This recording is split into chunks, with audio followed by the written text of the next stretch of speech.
Hi friends, I hope आप पिछले वाला जो हमारा लेक्चर देख चुके होंगे। इस बार नेक्स्ट हमारे पास टॉपिक आता है इस चैप्टर का रेडियस रेशियो मतलब त्रिज्या अनुपात, Samran coordination number, radius ratio rule में त्रिज्या अनुपात में नियम कहते हैं। एनएसए का स्ट्रक्चर देखेंगे, सीएसए का स्ट्रक्चर देखेंगे, सुपर कंडक्टिविटी मतलब अति चालकता, पीजोइलेक्ट्रिक में ताप विद्युत क्रिस्टल में पायरोइलेक्ट्रिसिटी और बैंड्स की थ्योरी देखेंगे। ठीक है, उसके बाद देखिए हम पहले स्टार्ट करते हैं रेडियस रेशियो। ठीक है, इसको हम हिंदी में कहते हैं त्रिज्या अनुपात। ठीक है, तो मैं लिखता हूं r plus by r minus called त्रिज्या अनुपात। मतलब क्या लिखेंगे हम लोग, ratio between radius of cation and radius of anion is called radius ratio. अगर हिंदी में कहते क्या कर सकते हैं उसको लोग, धनायन की त्रिज्या तथा ऋणायन की त्रिज्या के अनुपात को त्रिज्या अनुपात कहते हैं। ठीक है, इसका हमारा पॉइंट आता है कोऑर्डिनेशन नंबर, इसको बोलते हैं समन्वय संख्या। इसका मतलब क्या होता है, जैसे हम कल बनाए थे उसमें ऐसा मैं एटम्स को अरेंज करूं। पिछले चैप्टर में एटम्स को सुसंकुलन या क्लोज प्लग में पढ़े हुए हैं, तो इसमें जो एटम्स रहता है वो नेबरिंग एटम के टच में रहता है। जैसे मैं इस एटम की बात करता हूं, ये कितने एटम के टच में है, फर्स्ट, सेकेंड, थर्ड और फोर्थ। ठीक है, तो इसका कोऑर्डिनेशन में कितना हो जाएगा, 4 हो जाएगा। मतलब कोई भी एक परमाणु या अणु जिसमें जो आयन रहता है वो जितने भी अपने अपोजिट आयन से सराउंडिंग वाला घेरा रहता है उसको बोलते हैं कोऑर्डिनेशन नंबर, उसको समन्वय संख्या कहते हैं। ठीक है, अब नेक्स्ट हमारे पास में पॉइंट आता है रेडियस रेशियो रूल। ठीक है, तो इसका मतलब होता है relation between radius ratio and coordination number is called radius ratio rule. मतलब किसी क्रिस्टल चालक के इन दोनों को संबंध को दिखाएगा, जो त्रिज्या अनुपात और समन्वय का जो संबंध को बताएगा उसको हम लोग कहेंगे त्रिज्या अनुपात का नियम। इसके लिए हमें चार्ट बनाना पड़ेगा।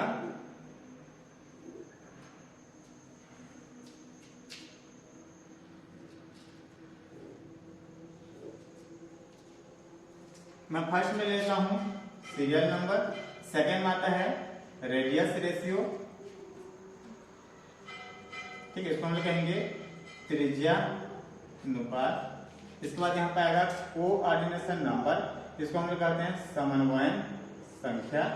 उसके बाद इसका आता है स्ट्रक्चर, इसको हम लोग कहते हैं संरचना। उसके बाद आता है एग्जाम्पल, मतलब उदाहरण इसमें लेना रहता है। ठीक है, देखिए हमको नॉर्मली इसमें 5 पॉइंट देना है, 1 2 3 4 और 5।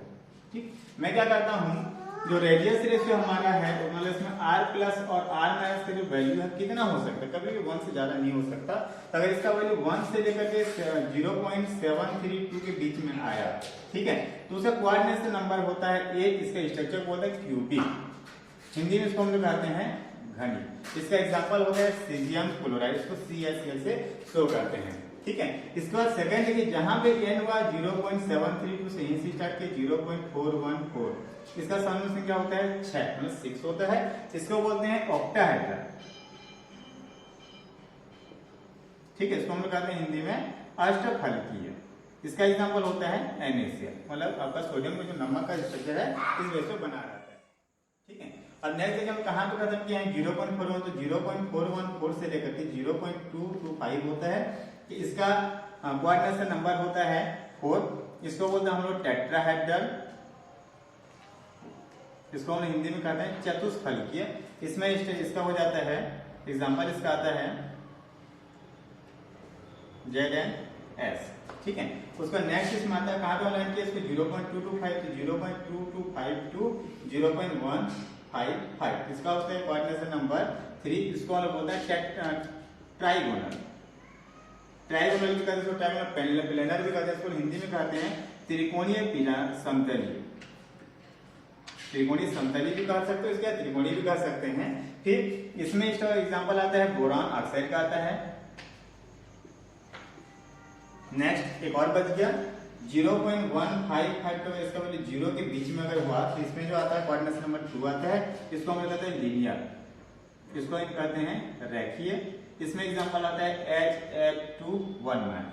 ठीक है, तो देखिए ये रिलेशन कैसे बता रहे, जैसे मैं बोलूंगा कि NaCl का कोऑर्डिनेशन हमको बता, तो कोऑर्डिनेशन कितना हो NaCl का, बोला 100 में से क्या 6 हो गया, और इसका त्रिज्या अनुपात का मान या आपको मिलेगा, मतलब कभी भी प्लस माइनस का मान जो है इससे ज्यादा NaCl का नहीं जाएगा। तो ये दोनों का रिलेशन उसको होगी, इसीलिए इसको बोलते हैं हम लोग त्रिज्या अनुपात का नियम। या फिर से देखिए, और हम लोग कहेंगे डेफिनेशन ऑफ रेडियस है, तो क्या लिखेंगे, relation between radius ratio and coordination number is known as radius ratio rule. और हिंदी में बात करें क्या कह सकते हैं कि किसी क्रिस्टल के त्रिज्या अनुपात और समन संख्या के बीच जो संबंध को दर्शाता है उसे त्रिज्या अनुपात का नियम कहते हैं। ठीक है, चलो अब इसके बाद नेक्स्ट हमारा टॉपिक आता है स्ट्रक्चर ऑफ NaCl, मतलब रॉक सॉल्ट का स्ट्रक्चर को देखना है। ठीक है, इसको रॉक सॉल्ट भी कहा जाता है और इसको सोडियम क्लोराइड के नाम से भी जाना जाता है। ठीक, तो इसका स्ट्रक्चर में बहुत सारे ट्रिक होते हैं, मैं आपको सिंपल से ट्रिक बता रहा हूँ। जैसे आपके कॉपी में से लाइन रहता है, ठीक है, कॉपी में लाइन है तो कम से कम उसमें 7 या 9 लाइन को चूज करना है। तो आपको क्या करना है, एक लाइन ऐसा पहले खींच लीजिएगा, स्टार्टिंग से आपको जो 7 लाइन तक को जाना चाहिए। अगर आप 9 है तो 9 पर टच करना चाहिए, फिर मैं ऊपर में एक लाइन को छोड़ दूंगा, नीचे एक लाइन को टच कर दिया, सेम फिर एक लाइन ऊपर छोड़ा फिर नीचे को टच कर दिया, तो ये ऐसा स्ट्रक्चर बन जाता है। ठीक है, इसका सेंटर को मैं यहाँ चूज करूंगा, इसका सेंटर हो गया। फिर देखिए आगे फिर क्या करना, ऐसा स्टेप में फिर से एक बार आया, ऊपर से 7 दिया, फिर एक स्टेप नीचे छोड़ा, फिर एक नीचे छोड़ दिया।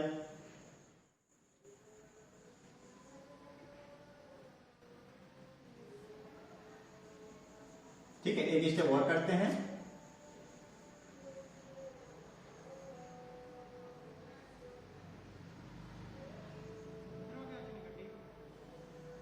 ठीक है, चलिए इसका सेंटर में चूज कर लिया, ये वाला इसका सेंटर हो गया।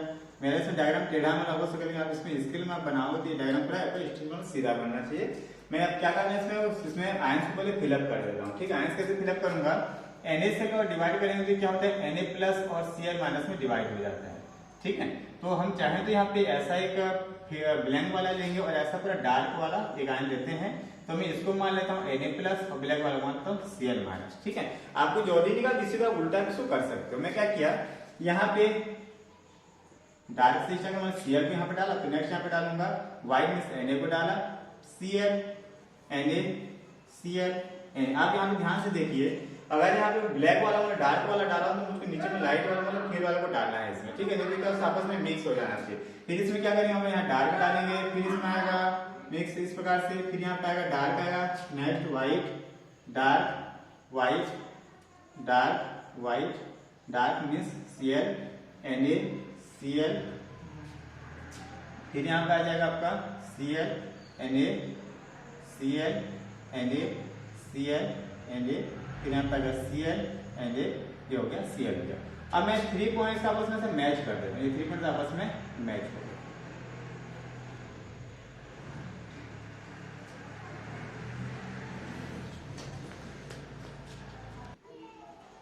ठीक है, तो आपके NaCl का स्ट्रक्चर बन गया। आप चाहो तो इसके साइड में दोनों साइड में स्ट्रक्चर बना सकते हो, मैं नीचे का बना के बता रहा हूँ। जैसे यहाँ पे ये व्हाइट को सेंटर मानता हूँ। ठीक है, इस व्हाइट से डायरेक्ट कितने ब्लैक टच में है, अब ये ऊपर में देखिए यहाँ पे एक ब्लैक टच में है और इस सिर में यहाँ पे वाला ब्लैक टच में, इसको मैं क्या थोड़ा सा हाईलाइट कर दिया। जितना डिस्टेंस ऊपर है उतना ही डिस्टेंस मैं नीचे बनाऊंगा और एक ब्लैक यहाँ पे ऐड कर दूंगा। इस सिर में फिर से क्या ब्लैक को बनाया, यहाँ पे इसको ऐड कर दिया। नेक्स्ट जो 4 सेंटर है ये दोनों को और इसको आपस में इस तरह से मिक्स कर देता हूँ। ठीक है, इसको भी यहाँ से मिक्स कर दिया, ये और ये वाला। अब देखिए हमारे पास टोटल जो है कॉर्नर कितने बन गए, 4 बन गए, 1 2 3 और ये वाला 4 कॉर्नर इसमें बन जाता है। ठीक है, तो अब इसमें इस व्हाइट से आप देखिए 2 इसमें ब्लैक और आप कैसे दिख रहे होंगे, तो मैं फर्स्ट वाले को 4 कॉर्नर से ऐड करूँ, पहले इससे मिला दिया मैं फर्स्ट सेकेंड थर्ड और ये फोर्थ। अब इसकी बात इसको 4 कॉर्नर से मैच करेंगे, ये हो गया फर्स्ट सेकेंड थर्ड और ये फोर्थ हो गया। ऊपर का सेम टू सेम ऐसा बना। तो अगर इसमें देखिए आप सब बर्फी पसंद करते होंगे ना, तो ये बर्फी जब इसमें ट्विस्ट दिखेगा ऐसा, तो आपका डायग्राम इसमें राइट है। अगर ऐसा नहीं बना है तो आपका डायग्राम वहां पे कुछ ना कुछ मिस्टेक हुआ होगा। ठीक है, ऐसा बस हम ऊपर ही बनाना है। नेक्स्ट टाइम मैं क्या करता हूँ, ठीक है, चलो हम लोग देखते हैं CaCl का स्ट्रक्चर ऑफ CaCl में सीजियम को लेकर हमको इसको देखना है। तो मैं क्या करूँगा, जैसे हम पहले से हम देखें यूनिट सेल टाइप में क्यूब बनाए, तो ऐसे में क्या करना है, थोड़ा सा बेस साइज में क्यूब यहाँ पे बनाना, थोड़ा सा बड़े साइज का क्यूब बनाऊंगा।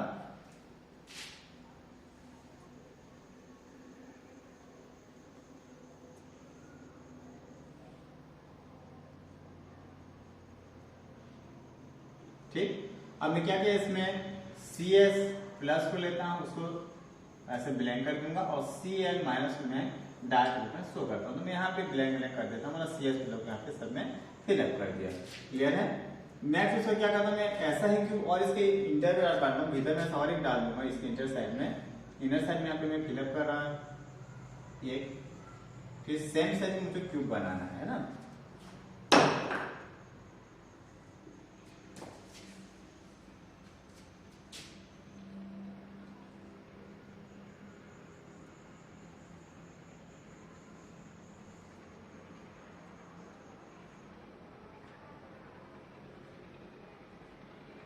और इसमें क्या करता हूँ मैं वही ब्लैक वाला को डालता हूँ मैं, डार्क वाला जो आपका Cl माइनस यहाँ पे इसको फिलअप कर देता हूँ। ठीक है, ये आपका CSCl का स्ट्रक्चर बन गया इसमें। ठीक, अब इसमें देखिए मान लो उसके कोऑर्डिनेशन नंबर काउंट करना है, पहले में NaCl काउंट नहीं कर पाया, और इसमें मान लो NaCl का CSCl के स्ट्रक्चर में काउंट करने के कोऑर्डिनेशन कितने इसमें है, पहले इसका समूह संख्या कितना है। इधर देखिए ये व्हाइट में देखो कितने, ये ब्लैक जो डार्क वाला है कितने व्हाइट सराउंडेड है, ये 1 2 3 4 5 6 7 8 7, तो इसका कोऑर्डिनेशन नंबर कितना हो गया, टोटल समूह संख्या 8 हो गया। ठीक है, मान लो इस व्हाइट की बात करता हूँ तो व्हाइट में कितने ब्लैक से गिरा, डार्क से कितना गिरा है 2 4 6 और 8, तो इसका कोऑर्डिनेशन नंबर 8:8 के रूप में इसको शो किया जाता है। NaCl का 6:6 होता है, मतलब उसमें 1 Na जो होता है 6 Cl से 1 Cl 6 NaCl का सराउंड रहता है। ठीक है, अब चलिए आगे देखते हैं कि नेक्स्ट हमारा टॉपिक है सुपर कंडक्टिविटी, मतलब इसको बोलते हैं अति चालकता।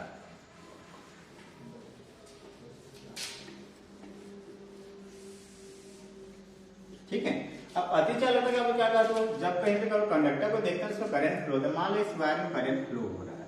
ठीक है, तो करंट में वायर में करंट में उसको कुछ यहाँ स्टॉपर और रोकने वाले भी रहते हैं, जिसको हम बोलते हैं रेसिस्टेंस, इसको हम लोग कहते हैं प्रतिरोध। ठीक है, जब किसी परिपथ में मतलब किसी वेव में अगर करंट फ्लो होता है तो जो स्टॉपर में जो रोकने वाली चीज उसको हम क्या कहते हैं, रेजिस्टेंस को प्रतिरोध कहते हैं। तो इसमें क्या करंट का अमाउंट थोड़ा सा कम हो जाता है। लेकिन मान लो ऐसा हुआ कि इसमें करंट रोकने का कोई चीज है ही नहीं, या सपोज ही मान लीजिए कि हमारे एक 4 लेन का रोड रखा हुआ, ये रोड है। ठीक है, मान लो हम एक बाइक यहाँ पे कोई लड़का लेके जा रहा है, मान लो मेरा कोई फ्रेंड है युवराज, ठीक है, वो यहाँ पे बाइक लेके जा रहा है, तो मैं इस बीच में थोड़े थोड़े यहाँ पे छोटे छोटे स्टोन को मैं रख देता हूँ, मतलब पत्थर साइज में रख देता हूँ। अब उसका स्पीड क्या होगा, ऑटोमेटिक डाउन हो जाएगा। ठीक है, इसका स्पीड क्या होगा, डाउन हो जाएगा।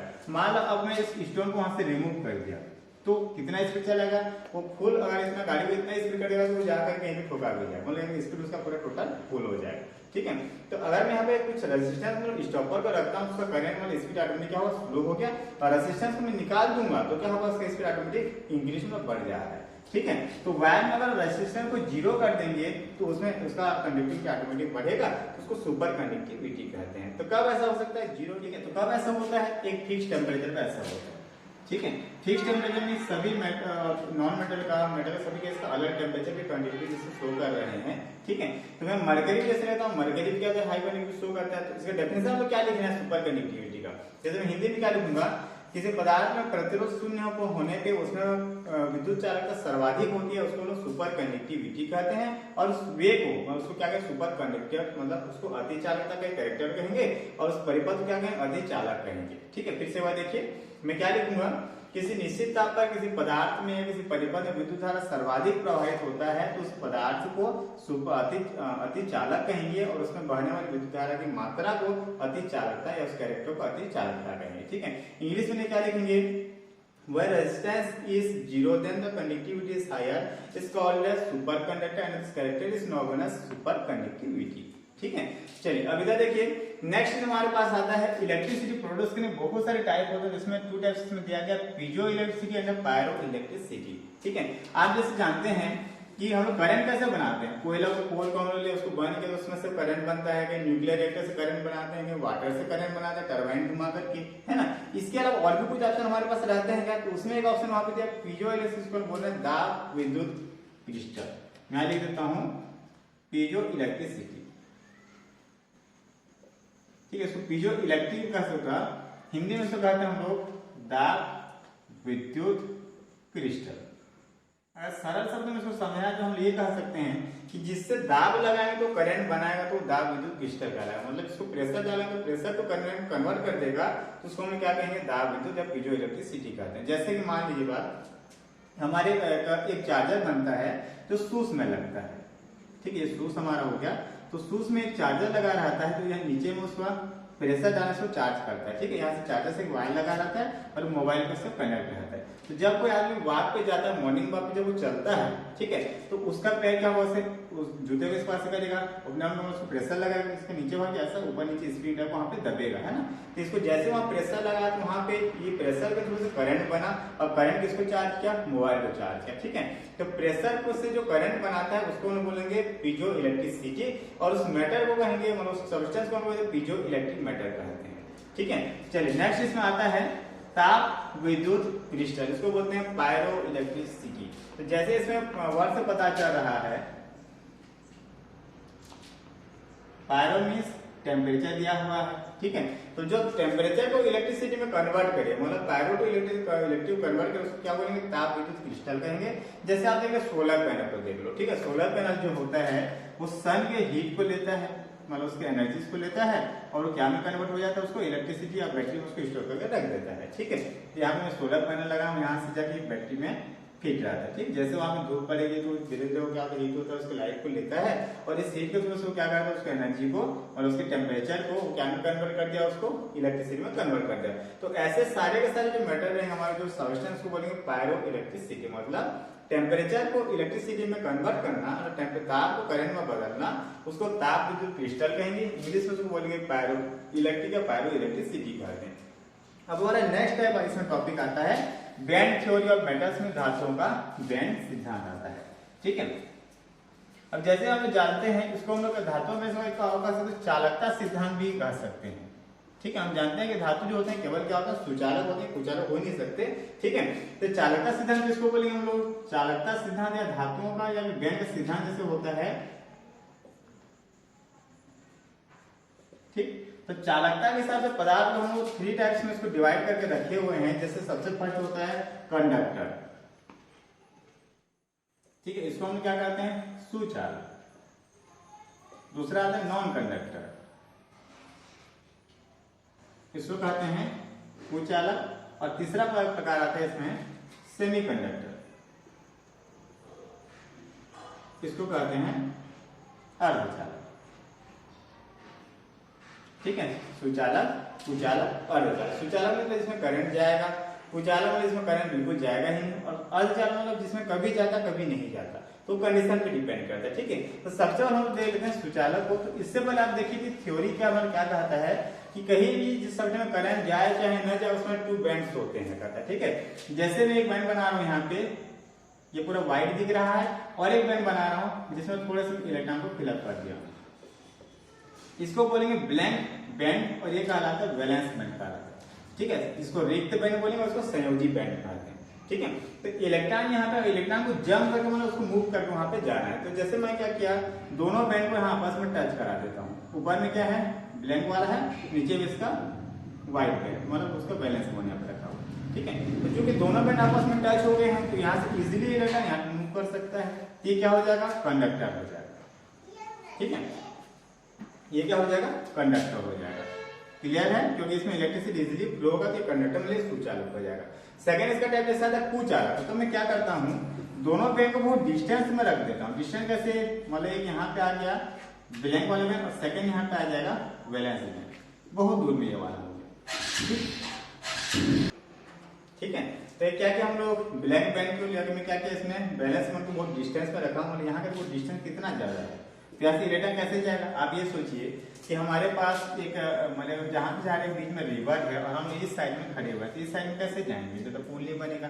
तो इसमें करंट वही इलेक्ट्रॉन यहाँ पे है, इलेक्ट्रॉन यहाँ कैसे जंप करेगा, तो यहाँ कोई पुल नहीं बनेगा। अगर पुल बना ही नहीं तो इसमें इलेक्ट्रॉन जाएगा कहाँ से, तो बीच में डिस्टेंस ज्यादा होने से इलेक्ट्रॉन मूव नहीं कर पाता, इसीलिए हो जाता है नॉन कंडक्टर, जिसको लोग कुचालक कहते हैं। क्लियर है, तो पहले क्या था हमारा सुचालक, क्या दोनों बैंड आपस में टच हो गए तो इलेक्ट्रिसिटी वहां इजीली फ्लो हो रहा था, तो कंडक्टर मतलब वो सुचालक था। ठीक है, दोनों के बीच में डिस्टेंस ज्यादा हो गया तो इसमें इलेक्ट्रॉन जाने के लिए उसको वे नहीं मिल पा रहे, इसलिए क्या होगा, नॉन कंडक्टर कहलाएगा। अब इसका लास्ट टॉपिक इसमें आता है सेमीकंडक्टर। ठीक है, सेमीकंडक्टर बोलने से जैसे मैं एक यहाँ पे रखा हूं, एक थोड़ा सा डिस्टेंस में एक और कंडक्टर इसमें इसके बैंड को रखा हुआ हूं। पहले देखिए सेमीकंडक्टर चीज क्या होता है। ठीक है, मैं लिख रहा हूं अर्धचालक इसको कहते हैं सेमी कंडक्टर।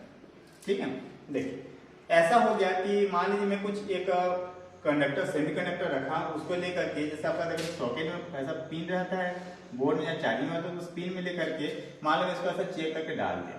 ठीक है, मतलब मैं एक सेमी कंडक्टर रखा हूँ, उसको लेकर मैं से पिन में रख के उसको चेक करा तो मुझको कुछ नहीं हुआ। ठीक है, मान लो तो मुझको देखिए एक कोई और स्टूडेंट है, इसका नाम चिराग है। ठीक है, वो क्या बोलता है सर मैं भी ऐसा करूंगा, मुझको भी दीजिए। तो मैं क्या किया, इसको थोड़ा सा हीट करके उसको दे दिया। तो जैसे इसको हीट करके दूंगा तो वो जगह से टच करके उसका हाथ में से झंझनाहट हो, क्यों, इसमें करंट आना चालू हो जाता है। ठीक है, तो जो नॉर्मल टेम्परेचर इसमें करंट नहीं गया, लेकिन उसको थोड़ा सा हीट उसमें करंट जाना स्टार्ट, मतलब फिक्स टेम्परेचर में करंट मूव कर रहा है, उसको कहेंगे सेमी कंडक्टर। ठीक है, तो देखिए अभी इसमें करंट नहीं जाएगा क्योंकि इसमें बीच में अभी देखिए स्पेस थोड़ा सा बचा हुआ, यहाँ पे डिस्टेंस बचा है। ठीक है, तो इसमें करंट अभी जाने के लिए जगह नहीं है। लेकिन आप सब जानते हैं कि जैसा हम किसी चीज को हीट करते हैं तो उसमें क्या होता है, उसका हीट करने की चीज जो फैलता है मतलब एक्सपेंशन उसका होता है। ठीक है, तो जब इसको हीट कर देंगे तो ये आपस में जो डिस्टेंस मेंटेन करे तब दोनों आपस में क्लोज हो जाए, मतलब सब टैप हो जाएंगे। अब यहाँ से इलेक्ट्रिसिटी जा सकता है ना, इलेक्ट्रिसिटी क्या होगा, फ्लो हो सकता है। तो पहले क्या था, डिस्टेंस था, इसमें इलेक्ट्रिसिटी नहीं गया, कब, नॉर्मल टेम्परेचर पे। अब मैं जब इसको थोड़ा सा हीट कर देना तो एक फिक्स टेम्परेचर पे क्या होगा, इसमें दोनों आपस में क्लोजली पैक हो जाएंगे, तो इसमें इलेक्ट्रिसिटी इजीली फ्लो होना स्टार्ट हो जाता है। इसको हम लोग कहेंगे सेमी कंडक्टर। ठीक है, 3 टाइप्स का बताया। दोनों बीच अगर आपस में टच में रहेंगे तो इजीली करंट फ्लो होगा, उसको क्या कंडक्टर कहेंगे। दोनों बैंड के बीच में डिस्टेंस ज्यादा मेंटेन करके चल रहे हैं वो लोग, तो क्या होगा, नॉन कंडक्टर, मतलब कुछ अलग हो जाएगा। उसके बाद दोनों बैंड में थोड़ा सा डिस्टेंस रहेगा तो वो कहा जाएगा सेमी कंडक्टर। सेमी कंडक्टर इसलिए क्योंकि जब उसको हीट करें तो उसमें इजीली करंट फ्लो होना स्टार्ट हो जाता है। ठीक है, ठीक है फ्रेंड्स, और मिलते हैं नए वीडियो में। और आपके साथ जो इसमें इंपॉर्टेंट क्वेश्चन नोट्स है डिस्क्रिप्शन में प्रोवाइड कर दिया गया है, आप उसको डाउनलोड करके वहां पे देख सकते हो, उसका लिंक वहां पे जनरेट कर दिया गया है। ठीक है फ्रेंड्स, बाय।